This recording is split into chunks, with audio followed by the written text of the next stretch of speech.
Mga gagawa tayo ngayon ng iba namang versyon ng ating choco German, kaya tara na. So ito yung ating dough, meron na tayo itong harina sa mixing bowl at lagyan ng yeast and then haluin at dito maglagay ng light brown sugar at asin, vanilla extract at itlog. At gagamit ako dito ng evaporated milk, hindi ako dito maglagay ng tubig and then tunawin ko muna yung mga dry ingredients bago basain yung harina. At pag nabasa na yung harina ay dito nga maglagay na ako ng margarine at shortening at pinaghalo ko lang yung margarine at shortening and then masahin lang natin yan ng todo. At bago natin ito pakinisin ay hatiin ko yung aking dough kasi maglagay ako dito ng food color na chocolate brown sa isang hati natin.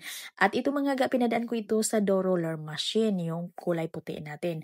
At ito, maglagay lang ako dito sa isang hati natin ng food color na chocolate brown at ipadaan ko din ito sa ating dough roller machine. Kaya ito makinis na yung dalawa. At i-rest muna natin ito ng mga 30 to 40 minutes bago natin ito palaparin para maging malambot na yung ating dough.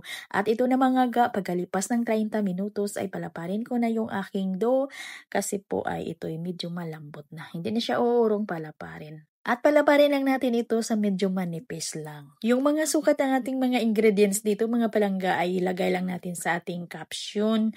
At pwede naman kayo ditong gagamit ng all-purpose flour kasi yung gamit ko dito na harina ay yung bread flour or yung first class. Kung gumagawa kami dito mga guys sa dough roller machine na lang namin ito pinapanipis para mas madali. Madali talaga pag sa dough roller machine ito panipisin.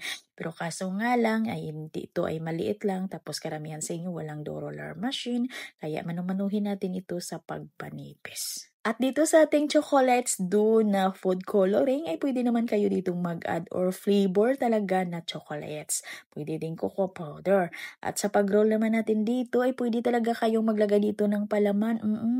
Lagyan nyo na ito ng palaman sa gitna. Pwede maglagay ng chocolates. At pagkatapos nito mga ay i-rest lang natin ito ng mga 30 to 40 minutes. Huwag lang natin itong paalsahin masyado para maging siksik yung outcome ng ating German rolls.